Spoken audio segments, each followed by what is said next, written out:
말씀 함께 읽겠습니다. 룻기 1장 19절부터 22절까지 우리 모두 함께 읽겠습니다. 다 같이 읽습니다. 이에 그 두 사람이 베들레헴까지 갔더라. 베들레헴에 이를 때에 온 성읍이 그들로 말미암아 떠들며 이르기를 나오미가 그들에게 이르되 나를 나오미라 부르지 말고 나를 마라라 부르라. 이는 전능자가 나를 심히 괴롭게 하셨음이니라. 내가 풍족하게 나갔더니 여호와께서 내게 비어 돌아오게 하셨느니라. 여호와께서 나를 징벌하셨고 전능자가 나를 괴롭게 하셨거늘 너희가 어찌 나를 나오미라 부르느냐 하니라. 나오미가 모압 지방에서 그의 며느리 모압 여인 룻과 함께 돌아왔는데 그들이 보리 추수 시작할 때에 베들레헴에 이르렀더라. 아멘. 말씀 전하겠습니다. 사람이 살면서 좋은 시절, 좋은 때가 있습니다. 그때가 영원하면 좋겠지만은 이 세상에 평안이 정지된 것은 없습니다. 항구적인 평안은 없습니다. 우리가 평안한 때를 바라고 그것을 맛보지만은 그냥 지나가 버리고 어느새 과거의 추억이 돼서 추억 속에 묻힌 그 시절에 그땐 좋았는데 이렇게 그리워할 때가 많습니다. 사람은 본능적으로 영원한 것을 원하고 누구나 영원한 평안을 원합니다. 헛되고 헛되니 모든 것이 헛되도다. 전도서 말씀을 굳이 인용하지 않더라도 인생에 대한 이런 아련한 아쉬움과 탄식이 담긴 시나 철학들은 이 세상에서도 얼마든지 찾아볼 수가 있습니다. 세상 사람들도 인생이 일장춘몽이다 이것을 압니다. 인생은 사람이 꿈꾸는 찬란한 기쁨만 있는 것이 아니라 희노애락이 겹쳐 있구나 이것을 압니다. 이 봄날의 꿈같이 짧은 인생에 영원한 즐거움, 영원한 평안과 기쁨을 기대하는 것은 이룰 수 없는 꿈이고 부질없는 소망임을 너무나 잘 압니다. 무심코 평안이 지속될 때 참 좋다 이렇게 느낄 때, 그래서 그 평안이 영원히 지속될 것처럼 나 마음을 놓고 있을 때 갑자기 복병처럼 뒤통수를 때리듯이 인생에 예고 없이 찾아오는 그런 일들이 너무 많습니다. 그래서 우리는 항상 갑자기 나타난 그 무엇 때문에 평정심을 잃고 평안을 잃고 정신을 못 차리고 얼빠진 상태로 한동안 보내거나 극도의 불안과 두려움, 공포, 낙심에 빠집니다. 이런 일들이 예수 믿는다고 찾아오지 않을까? 예수 믿어도 마찬가지입니다. 지구별에 사는 모든 사람이 예수를 믿던 안 믿던 해와 비바람을 똑같이 쬐고 맞듯이 인생의 폭풍우와 비바람, 예수 믿는 사람이나 안 믿는 사람이나 똑같이 임할 수밖에 없습니다. 이 세상에 존재하는 모든 시 중에 예수 안 믿는 사람들도 가장 아름답다고 얘기하는 것이 시편 23편입니다. 그 시는 하나님이 함께 하심으로 말미암는 평안과 부요를 노래하지만은 그 시에서조차 우리 인생의 환난과 풍파를 완벽하게 차단해서 고통을 맛보지 않겠다 하는 확약을 보장하는 내용은 보이지 않습니다. 오히려 하나님이 함께 해도 사망의 음침한 골짜기가 존재한다는 것, 하나님이 직접 우리를 사망의 음침한 골짜기로 몰아갈 수도 있다는 것을 미안함도 없이 조심함도 없이 드러내놓고 당당하게 전제 조건으로 깔고 노래합니다. 이것을 볼 때 예수 믿음이 곧 우리의 행복을 앗아갈 것만 같은 환경 자체를 멀리하게 해주는 방편만은 아니라는 점을 우리에게 알려주고 있습니다. 오늘 성경 속의 인물인 이 나오미의 삶은 우리 믿음의 사람들이 겪는 인생의 고난과 슬픔을 잘 대변해 줍니다. 그가 이스라엘 사람이었다면 우리도 역시 영적 이스라엘 사람들입니다. 그녀가 하나님의 백성임에도 불구하고 고난을 당했다고 한다면 우리 역시 하나님의 백성임에도 불구하고 고난을 당할 수도 있습니다. 여러분, 성경을 보면 뭐가 보이느냐? 성경을 보면 하나님이 보입니다. 또 성경을 보면요, 사람도 보입니다. 그 사람이요, 2000년 전이나 3000년 전이나 지금이나 변함없이 본성을 지녔다는 것도 발견하지만 그때나 지금이나 똑같은 것이 뭐냐면 사람은 그때나 지금이나 다 평안을 갈구하지만 그 삶 속에 예고 없이 닥치는 환난으로 인해서 낙심하고 절망하고 절규한다는 점에 있어서는 똑같구나. 이것을 우리는 알게 됩니다. 오늘 말씀을 통해서 성경이 말하는 믿는 자의 소망과 참 평안을 찾아서 세상에 기대지 말고 이 본성, 욕망에 기대지 말고 하나님 안에서 참된 위로와 평안을 찾아갈 수 있기를 바랍니다. 오늘 20절 말씀에 나오미가 그들에게 이르되 나를 나오미라 부르지 말고 나를 마라라 부르라. 이는 전능자가 나를 심히 괴롭게 하셨음이라. 나오미는 기쁨이란 뜻이에요. 희락이란 뜻입니다. 마라는 마라의 샘물 그러면 쓴 물 생각나죠. 쓰다, 괴롭다 이런 뜻이에요. 정반대의 의미입니다. 나오미와 마라는. 분명히 나오미의 부모가 옛날에 그랬죠. 이제는 딸 좀 고만 나면 좋겠다. 그래 이름을 끝순이라고 짓고 말자라고 짓고 옛날에 정말 아이들을 많이 낳는 그런 시절에 그렇게 무성의하게 지었죠. 그런데 나오미는 그렇게 지은 이름이 아니에요. 너무나 부모가 기뻐가지고 우리에게 기쁨을 주는 아름다운 꽃이다. 그런 뜻으로 나오미라고 지은 겁니다.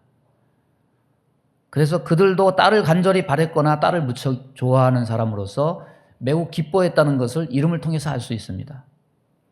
우리가 알다시피 나오미는 흉년을 피해서 모압 땅으로 갔다가 다 잃어요. 남편도 잃고 두 아들도 잃습니다. 비참한 모습으로 고향에 돌아와서 그녀의 부모가 소망을 가지고 믿음 안에서 지어준 그런 좋은 이름을 부정하고 나는 나오미가 아니다. 나는 기쁨과 희락이 아니다. 나는 내 인생은 괴로움과 쓴물뿐이다. 마라라고 부르라. 이렇게 말하고 있습니다. 여자에게 남편과 자식이 어떤 의미인지 지금은 남녀 평등 이런 것들이 많이 있지만은 그 옛날 시대는 가장이자 의지의 대상이죠.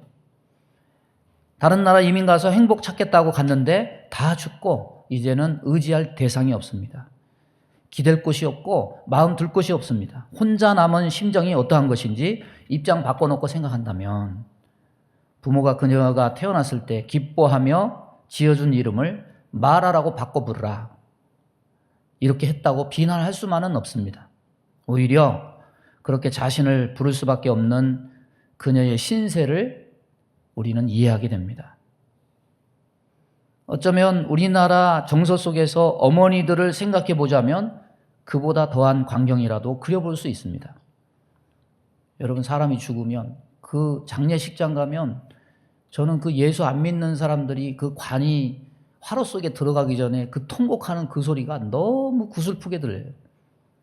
막 나도 따라 죽겠다고 막 가만 안 된다고 막 그걸 붙잡고 막 실신하고 막 이런 거 보면은 너무 인생의 죽음이란 것이 저런 거구나. 너무 비참하게 느껴져요.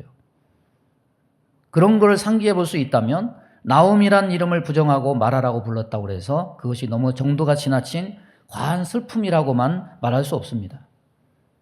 이 처량하고 쓸쓸하고 빈손이 되어버린 나오미의 모습이 인간 본연의 모습이고 이 땅을 살아가는 우리의 모든 사람들의 모습입니다. 하나님은 우리를 마라로 짓지 않으셨습니다. 하나님은 우리를 복 주시려고 지었습니다. 기쁨으로 지으셨습니다. 우리를 보시면서 계속 하나님은 기쁨을 얻고 기쁨 주기를 원하셨습니다. 그런데 인간이 스스로 괴로움이 되었습니다. 자기에게도 쓴물이 될 뿐 아니라 하나님께 괴로움을 드리는 존재가 되어버렸습니다. 세상 사람들은 보통 자기가 꿈꾸는 이상적인 삶이 파괴되었을 때 과연 어떻게 어렵고 힘든 상황을 극복하고 처리할까? 그들은 그것을 잊기 위해서 술에, 쾌락에, 마약에 몸을 맡겨서 잊으려고 하든지 아니면 자기 안에 성을 쌓고 웅크리고 있다가 자기가 자기 자신을 극복하지 못해서 극단의 선택을 하는 경우도 많이 있습니다. 그러나 진정으로 정상적으로 예수를 믿는 사람들은 분명히 뭔가 다릅니다. 똑같은 환난을 당하더라도 분명 그 보이는 반응에 있어서는 다릅니다. 아, 내가 원래 세상은 그런 것인데 내가 잠시 봄날에 단꿈에 빠졌구나. 내가 세상에 내 마음을 쏙 빼앗겨 버렸구나. 내가 정신을 차리고 하나님 나라를 바라보고 참 소망을 붙들어야 되겠구나. 정신을 차리고 목적과 방향을 수정하고 소망해야 될 것이 무엇인지 다시 마음속으로 정리하고 추스리고 눈물을 닦고 쓰린 마음을 가다듬고 본질적 신앙으로 다시 복귀합니다. 이런 돌이키는 게 자꾸 하나님을 향해서 돌이키는 것이 우리 평생의 신앙생활이에요. 그런데 오늘 나오미의 모습에 그런 모습이 안 보입니다. 신앙적인 면에서 뭔가 문제가 보여집니다. 문제가 되는 것은 환난을 당해서 괴로워하고 비참한 심정을 토한다는 것이 아닙니다. 괴로운 일을 당하면 누구나 다 울부짖습니다. 괴로워하고 탄식합니다. 어떤 때 기도도 안 나와요. 찬송도 안 나와요. 그런데 제가 요즘에 자주 하죠. 괴로우면 어떡하라고요? 찬송을 막 불러 제끼세요. 막 불평이 나오면 어떡하라고요? 감사를 막 억지로 해버리세요. 막 미워 죽겠어 누가. 그러면 어떡하라고요? 축복을 막 해버려요. 그냥 저 왼수 같은 사람 하나님 복 주세요. 그럼 그 복이 누구한테 돌아와요? 여러분한테 가요. 믿으시기 바랍니다. 제가 증인이에요. 제가 증인이야. 이거 보장할 수 있어요. 근데 그게 쉽게 되지 않아요. 괴로우면 기도도 안 나오고 찬송도 안 나오고 감사도 없어요. 나오미의 문제는 환난을 당함으로 인해서 하나님을 바라보고 대하는 태도까지 삐뚤어지고 왜곡되어 버렸다는 데 있어요. 쓴물이 자기 연민 때문에서만 나오는 것이 아니라 이 하나님을 향한 원망과 비난까지 흘러가고 있어요. 환난을 겪는 우리의 모습이 이렇다면 이것은 바람직한 모습이 아닙니다. 오늘 나오미는 뭐라고 얘기하느냐? 내가 풍족하게 나갔더니 여호와께서 내게 비어 돌아오게 하셨느니라. 여호와께서 나를 징벌하셨고 전능자가 나를 괴롭게 하셨거늘 너희가 어찌 나를 나오미라 부르느냐. 두 가지를 하나님을 향해서 원망합니다. 전능자가 나를 심히 괴롭게 했다. 불행이 모두 누구 탓입니까? 하나님 탓이에요. 풍족하게 나갔더니 비어 돌아왔다. 이 풍족하고 비어있다는 모든 것이 전부 무엇이냐? 눈에 보이는 육신적인 것들이에요. 여러분 과연 하나님이 나오미를 괴롭게 하셨습니까? 영적인 해석을 한다고 그러죠. 영해라고 그러죠. 그런 거 할 때 보통 이런 말씀을 두고 하는 적용이 뭐냐면 가나안 땅 떠나지 말아야지. 가나안 땅 떠나서 저주받았다. 이렇게 적용을 하죠. 여러분 하나님을 섬기는 것, 섬기지 않는 것이라는 두 가지를 놓고 하나님을 섬기는 삶에서 하나님을 버린 삶을 선택했기 때문에 그러하다는 식으로 적용한다고 한다면 무리한 해석도 아니죠. 그러나 여기서는 그렇게 적용할 수 없어요. 생명은 하나님께 있으니까 그들의 생명을 거두어 가신 것도 하나님의 소관이니까 하나님의 간섭과 섭리가 없었다고 그렇게 부인할 수만도 없습니다. 그런데 여기서 드러나는 나오미의 잘못은 무엇입니까? 그녀가 모압 땅으로 이주하는 일에 남편과는 상의했을지언정 하나님과는 상의한 적이 없어요. 묻지 않았어요. 그게 보이지 않아요. 결국 일의 발단은 자신의 선택에 의해서 일어난 것인데 마치 그가 당한 모든 일련의 선택과 과정과 결과까지 하나님이 처음부터 끝까지 그렇게 몰아가셔서 그렇게 된 것 마냥 나오미는 자신이 당하고 있는 결과에 대한 모든 잘못을 하나님 탓으로 돌려요. 그래서 자신이 이런 처지가 된 것은 하나님 때문에 이렇게 된 것, 만 것이라는 하나님을 원망하는 마음을 담아서 전능자가 나를 괴롭게 한다. 이렇게 토로해요. 그리고 풍족하게 나갔는데 비어 돌아온 것도 하나님 탓으로 돌리면서 원망하고 있습니다. 왜 풍족하게 나갔을까요? 풍족하게 나간 거는 베들레헴에서 모은 재산과 모든 가산을 다 팔아서 나갔기 때문에 풍족하게 나갔죠. 그런데 재산도 다 잃고 남편, 자녀 다 잃어서 비워진 건 역시 하나님 탓으로 돌리고 있습니다. 물론 생명은 하나님 소관이니까 남편의 생명과 자녀들의 생명의 주권자는 하나님이시기 때문에 하나님이 그들을 데려가신 것은 분명합니다. 그러나 그는 복의 기준을 모두 어디에 두고 있느냐? 세상적인 것에 두고 말하고 있음을 여기서 잘못하고 있어요. 오늘날 우리가 말하는 인생에 갑자기 침입한 어떤 일들 때문에 바라던 평안이 깨질 때 나오미처럼 하나님을 향해서 쓴물을 토해내는 우리의 모습을 발견하게 됩니다. 하나님께 묻지도 않아요. 하나님이 나를 그래놓고서 나를 괴롭게 하시는 것이라고 여긴다든지, 처음엔 풍족했는데 하나님이 다 빈털터리가 되게 만들어서 요 모양 요 꼴이 되었다고 모든 복의 기준을 세상적인 것에 염두를 두고서 자신이 맛보고 있는 쓴물은 하나님이 만들어낸 것이라고 여길 때가 많아요. 과연 그러한가? 인생 자체가 괴로움이라고 토로하는 것은 처음부터 전능자가 괴롭힌 것이 아니라 인생 스스로 선택한 자기 탓이었습니다. 인생은요, 전능자가 괴롭게 한 것이 아니에요. 스스로 괴롭게 만드는 부분들이 너무 많아요. 하나님이 창조한 후에 풍족하게 주셨지만 인생은 복 주신 하나님이 주신 것들을 스스로 다 떨쳐버림으로 인해서 원래 채워지지 못하는 것들만 가득합니다. 영원한 생명을 박탈당했고 아무리 애쓰고 수고해도 결국 내 숨이 끊어지고 나면 그 수고의 떡을 내가 먹는 것이 아니라 다른 사람이 가져가요. 내 육체를 아무리 가꾸고 젊음을 유지하려고 애를 써도 결국 늙고 언젠간 소멸되어서 안개처럼 사라지고 마는 특성을 가지고 있습니다. 따라서 우리가 채울 수 있다고 믿는 눈에 보이는 모든 것들은 원래부터 채울 수 있는 성질의 것이 하나도 없어요. 건강이 영원합니까? 생명이 영원합니까? 우리의 영화가 영원합니까? 우리의 능력이 영원합니까? 오늘날엔 이 발전 속도가 너무너무 빨라가지고요. 젊은 사람들도 이 사회의 변화를 따라가기가 힘들어요. 요즘에 식당에 아주 좋은 요리사가 있대요. 한 달에 120만 원만 주면 뭐든지 다 한대요. 이게 뭐냐면 요리 로봇. 이건 뭐 뜨거운 데서도 막 잘해요. 아주 막 온도까지 다 맞춰가지고. 그래서 식당 사장님들이 이 요리사를 쓴대요. 너무 좋대요. 인간의 일자리가 이제 축소되는 거죠. 그렇게 뭔가 인간이 머리를 써서 이렇게 하는데 여러분 기계하고 사람하고 우리가 경쟁해가지고 따라잡을 수 있어요? 이런 위협들이 오늘날 너무 많아요. 채울 것을 채우지 못했다면은 그건 처음부터 비어있는 거나 마찬가지예요. 따라서 믿음을 갖고서 그가 하나님 앞에 바른 신앙인이었다면은 이것을 생각해야 됩니다. 진정으로 채워야 될 것은 내가 원하는 것이 아니에요.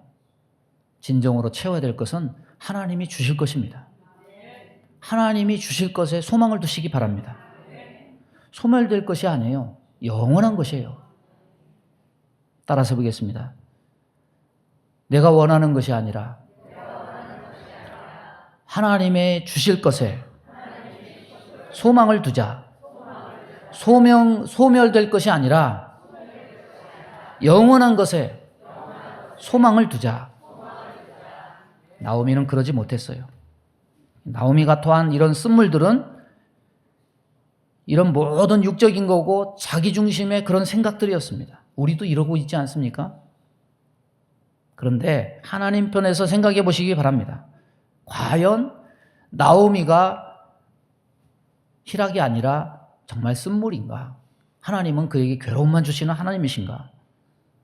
우리가 보는 나오미의 인생 속에 소망이란 것이 보이지 않습니다. 우리 역시 나오미와 똑같은 사고방식을 가진 사람이기 때문에 그렇습니다. 복의 기준을 여전히 눈에 보이는 육체에 두고 있고 결정은 자기가 하고 그 결정의 결과까지 자기가 모두 계획한 대로 되게 해달라고 기도로 하나님께 매달리는 것이 그것이 신앙인의 힘이라고 여기는 사람들이 너무 많아요. 그러나 과연 그러한가? 왜 하나님은 그 시대 잘난 사람도 많은데 왜 남편과 두 아들이 죽었다는 이름 없는 무명의 과부 이야기를 성경에서 이렇게 성경 한 권으로 만들어서 우리에게 던져주고 있는 것인가? 사람 보기에는 나오미는 스스로 말하라고 했지만은 하나님 보시기에는 나오미는 마라가 아니에요. 하나님 보시기에는 여전히 나오미는 기쁨이고 희락입니다. 모든 인간은 다 마찬가지입니다. 자기가 원하는 것 얻지 못하면 다 불행하고 슬픈 것이라고 생각합니다. 그러나 우리가 믿는 소망이 내가 원하는 것을 얻는 것에 소망을 두고만 있지 않습니까? 믿음의 소망을 하나님이 우리에게 주시고자 하는 것이 무엇인가에 귀를 기울이지 않는다면 우리는 평생 우리의 삶이 마라일 수밖에 없어요. 나는 불행해. 나는 슬퍼.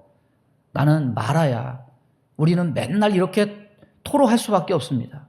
하나님은요, 나오미를 마라 삼은 적이 없어요. 하나님 보시기에 나오미는 역시 나오미예요. 하나님이 주시고자 하시는 것, 하나님이 진행하시고자 하시는 것은 나오미가 전혀 생각지 않은 곳에서 하나님이 진행하는 대로 말없이 진행되고 있었습니다. 하나님은요, 보이지 않고 들리지 않는다고 하나님이 일하지 않으시는 것이 아니에요. 여러분, 겨울에 강이 얼어 있어도 그 밑에는 바다가 흐르고 있어요. 강가가 얼어 있어도 그 밑에는 물이 흐르고 있어요. 그런 것처럼 보이지 않는 하나님도 오늘날도 일하시고 계십니다. 오늘 마지막으로 그 숨겨진 뜻이 무엇인가를 알기 전에 한 가지 드릴 말씀이 있어요.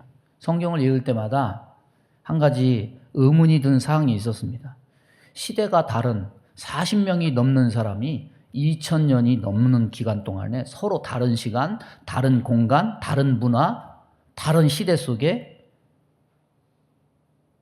그리고 그런 의문이 들었던 가장 근본적인 의구심은 서로 다른 개인적인 능력 차도 있었을 텐데 교육이나 제대로 받고 글을 썼을까? 성경을 썼을까? 교육도 제대로 못 받은 시대에 글을 쓴다는 것이 쉬운 일이 아니었을 텐데 문법이나 제대로 맞게 쓰고 있나? 글의 논리적 구성을 제대로 갖추어 잘 쓰기를 한 걸까? 이런 생각이 들었습니다. 왜냐면요, 성경 읽어보면은 뒤죽박죽이에요. 가끔 시간이 앞으로 갔다 뒤로 갔다. 지금 시간인 줄 알았는데 10년 전의 일을 얘기하기도 하고 과거 일을 얘기하는 줄 알았는데 갑자기 현재 일이 막 튀어나오기도 하고 앞으로 넣었다 뒤로 뺐다. 뒤죽박죽 시간 배열이 보일 때 그리고 문장 내용이 어려워서 도통 중구난방 무슨 말인지 모르겠을 때 이게 지금 성경이 제대로 쓰여진 것이 맞나? 이런 생각이 많이 들기도 했습니다. 그런데 성경의 언어는요, 지금은 쓰이지 않는 죽은 언어지만은 성경 학자들이 공통적으로 얘기하는 것은 뭐냐면 완벽한 문법으로 쓰여졌다. 그리고 완벽한 논리적 구조를 가지고 있다. 또 하나는 문학적으로도 완벽한 형식을 가지고 있다. 이게 전문가들의 평가예요. 때문에 글을 쓰는 이는 분명 어떤 의도를 가지고 시간 배열을 앞뒤로 배열한다든지 어떤 형식이 있는 틀 속에 담아 글을 전개하고 있고 단어도 아무렇게나 쓰는 게 아니래요. 어떤 사람의 의도와 목적을 가지고서 특정한 단어까지 선택했다는 것을 분명히 알 수 있습니다. 왜 이런 얘기하느냐? 오늘 말씀 속에 그런 의도와 목적이 보인다는 거죠. 나오미는 알지 못했어요. 하나님이 성경 쓴 이들을 사용하셔서 어떤 기쁨을 주시고자 예비하고 계시는지 오늘 말씀은 암시하고 있습니다. 22절의 말씀을 우리 다 같이 한번 읽어보겠습니다. 나오미가 모압 지방에서 그의 며느리 모압 여인 룻과 함께 돌아왔는데 그들이 보리 추수 시작할 때에 베들레헴에 이르렀더라. 이게 무슨 말이에요? 그냥 보리추수 시작할 때 왔다 이런 얘기죠. 그런데 여기서 끝나지 않고 신약을 다 읽어보고 성경을 깊이 연구하고 나면 무슨 생각이 드냐면 예수님이 베들레헴에서 태어나셨지. 인류의 죄를 지시고 십자가에서 죽으신 예수님이 언제 부활하셨나? 보리 추수하는 초실절에 예수님이 부활하셨죠. 보리 추수 시작할 때에 베들레헴에 이르렀더라. 이 말씀은 장차 하나님의 백성의 영원한 소망이 될 예수님은 베들레헴에서 태어나실 분이다. 잠자는 자들의 첫 열매로 보리 추수하는 초실절에 부활하실 분인데, 이 나오미의 어떤 역할로 말미암아서 성경이 그토록 예언하였던 그 일들이 가시적으로 진행되고 있는가, 이것을 우리에게 상징적으로 예고하고 있다는 거예요. 나오미의 인생과 시각에서는 비참하죠. 그러나 하나님의 시각에서는 나오미는 여전히 기쁨이에요. 나오미는 장차 예수님이 태어나실 천사들이 표현한 대로 큰 기쁨의 좋은 소식인 왕의 탄생을 위해서 역할을 감당하는 자로 쓰여지고 있었어요. 그녀는 자신의 인생을 실패한 인생이라고 여겨서 하나님이 나를 괴롭게 하셨어. 나는 풍족했는데 비어 돌아오게 하셨어. 원망하고 있지만 하나님은 나오미의 인생을 장차 예수 그리스도가 탄생할 수밖에 없는 상황들을 위해서, 하나님의 일을 위해서 쓰임받는 일을 함으로 기쁨을 드리는 사람으로 만들어 가셨다는 거예요. 여러분, 하나님의 꿈이 뭡니까? 하나님의 꿈이 뭐예요? 우리와 함께 사는 게 하나님의 꿈입니다. 그러나 룻기가 쓰여진 시대는 어떤 시대였습니까? 룻기 1장 1절을 보면 사사들이 치리하던 때다. 룻기의 배경은 사사기와 그 배경이 겹쳐지는 거예요. 룻기의 배경이 되는 사사기 시대를 살던 하나님의 백성들이 과연 하나님과 함께 살았습니까? 아니었죠. 하나님의 백성이 하나님의 백성임에도 불구하고 하나님을 잊고 살고 하나님 없이 살았던 시대가 사사기 시대입니다. 그래서 사사기는 반복적으로 이스라엘의 왕이 없으므로 사람이 각기 자기네 소견에 오른 대로 행하던 시대였다 증언합니다. 하나님의 백성이 하나님을 싫어하고 하나님을 버리고 하나님을 거부한 이 시대에 하나님은 공교롭게도 예수 그리스도의 혈통마저도 자기 백성의 혈통이 아닌 이방 여인 룻의 혈통을 쓰셨습니다. 예수님의 가계도에 등장하는 이방 여인 두 여인 중에 바로 나오미의 둘째 며느리 룻이 바로 그 인물 아닙니까? 그런데 그 룻을 베들레헴으로 오게 해서 보아스를 만나게 해서 예수님이 이 땅에 오게 하시는데 반드시 그 중간 역할을 해야 되는, 없어서는 안 될 그 한 사람이 누구였느냐? 바로 나오미였다는 거예요. 나오미는 인간의 입장에서 보면 자신의 고백 그대로 마라와 같이 쓴물을 마시고 있음을 탄식하는 사람이지만은 하나님의 입장에서 보면 역사 속에서 하나님이 사람과 함께 살 꿈을 버리지 않으시고 그 꿈을 이루실 진정한 왕을 출생케 하는 데 있어서 큰 역할을 감당해서 하나님께 기쁨을 드릴 수 있도록 하는 데 쓰여진 복 있는 여인이었습니다. 하나도 채워지지 못하고 모두 다 빈손으로 가고 말 인생의 단꿈은 순간적으로 사라지지만 하나님이 우리를 향해서 품으시는 꿈과 평안은 영원히 사라지지 않습니다. 하나님은 그 꿈을 이루시기 위해서 때를 기다리셨는데 이제 드디어 몸을 일으키시고 조용히 나오미의 삶 속에서 그 일을 이루어 가고 있는 거예요. 암흑시대 사사기 시대 때 하나님은 조용히 말없이 나오미의 삶을 통해서 인류에게 기쁨을 주실 그 일을 이루어가고 있는 거예요. 몽골의 선교 현장에서 선교의 일선의 앞에서 수고하고 하다 보면은 애멘 소리도 많이 듣고 배신도 하고 얼마나 힘들겠어요? 목회도 힘들지만 선교는 10배는 더 힘들겠죠. 선교사님들이 위로가 필요하고 낙심할 때가 있죠. 여러분에게 광고는 안 했지만은 이제 김영도 선교사님 사모님이 좀 아프셨어요. 아프셨는데 병원에 가서 이렇게 치료를 하려고 이렇게 하다 보니까 어떤 병원에 가도 뭐 치료가 안 되고 결국 마지막 병원에 가서 뭐 CT를 찍고 울란바토르에서 최고로 좋은 병원에 가가지고 CT를 찍고 설명을 들으니까 여기에 사모님의 자궁 안에 큰 혹이 있다. 응? 요거 이 증상으로 말미암아 나오는 거다 이게. 그러니까 빨리 수술해야 된다. 수술해야 된다고. 근데 그때 어떻게 우리 교회 저하고 통화하다가 그게 연락이 돼가지고 제 마음에 감동이 돼서 우리 장로님들하고 상의해가지고 거기서 그러지 마시고 빨리 오시라. 여러분 얼마나 힘드셨겠어요. 거기서 선교에 전념을 해야 되는데 그렇게 몸이 아프다 그러니까 야 여기서도 힘든데 내 위로가 뭐가 있을까.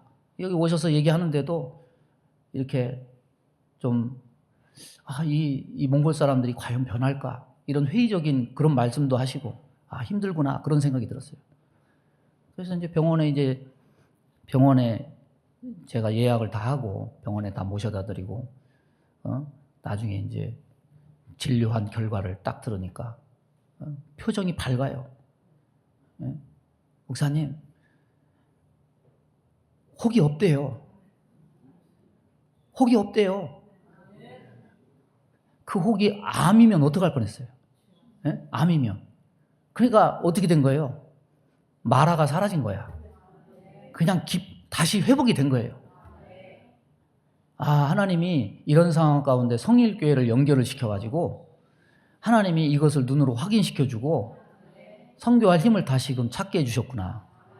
그래서 선교사님이 나중에 가시면서 얘기하시는 말씀이 참 소름이 돋습니다. 이렇게 세밀하게 하나님이 이렇게 인도하셔서 우리의 이런 고민들을 하나님이 해결해 주신 거 너무 감사합니다. 그러니까 여러분 하나님은 이렇게 세밀하셔요. 세밀하셔. 코로나 때 여러분 다 힘드셨죠? 저도 참 코로나 때 힘들었어요. 뭐가 힘드냐면 이렇게 교회도 다 무너지는 것 같고 앞으로 다음 세대 어떡할까? 아합과 이세벨이 엘리야를 쫓을 때 엘리야가 뭐라고 그랬습니까? 엘리야가 다른 선지자는 없고 나만 남았나이다. 절망에 빠졌죠. 그런데 하나님은 아니었어요. 하나님은 절망이 아니었어요. 하나님이 뭐라고 그랬습니까? 내가 바알에게 무릎 꿇지 아니한 7,000인을 남길 것이다. 여러분 우리 눈에 보이는 게 다 절망이 아니에요. 하나님은 숨겨놓고 계셔요. 예수님의 그 탄생을 위해서 나오미를 숨겨놓고 계셨어요. 김영도 선교사님 사모님의 치료를 위해서 성일교회를 예배하고 계셨어요. 저와 여러분의 모든 아픔 속에 지금은 눈에 안 보인다 할지라도 그 퍼즐은 누가 맞추시느냐? 하나님이 맞추실 거예요. 이게 여러분 퍼즐 사다 놓으면 조각조각 다 분리되어 있어가지고 이걸 언제 다 하냐? 근데 하나하나 맞춰보다 가다 보면은 결국은 한 편의 그림이 완성이 돼요. 인생 퍼즐의 그림은 하나님이 다 아실 거예요. 우리는 맞춰가기 때문에 중간중간 몰라요. 그러나 하나님은 인생 퍼즐을 다 하나님이 예비하고 계십니다. 그러니까 지금 어렵다고 내 인생 쓴물이야. 내 인생 왜 이래? 하나님이 나를 버리셨어. 이런 말 하면 안 돼요. 예레미야 29장 11절 보면 여호와의 말씀이니라 너희를 향한 나의 생각을 내가 아나니 평안이요 재앙이 아니니라 너희에게 미래와 희망을 주는 것이니라. 아무리 어려워도 하나님은 나의 빛이시다. 하나님은 내 인생을 인도하실 것이다. 하나님은 지금 나의 삶을 통해서 나의 삶을 위해서 뭔가를 예비하고 계시다. 소망을 붙잡고 가는 저와 여러분 되기를 바랍니다. 하나님의 목표는 희락을 회복하고 채우고 완성하는 겁니다. 저와 여러분에게 그렇게 분명히 하실 것을 믿으시기를 바랍니다.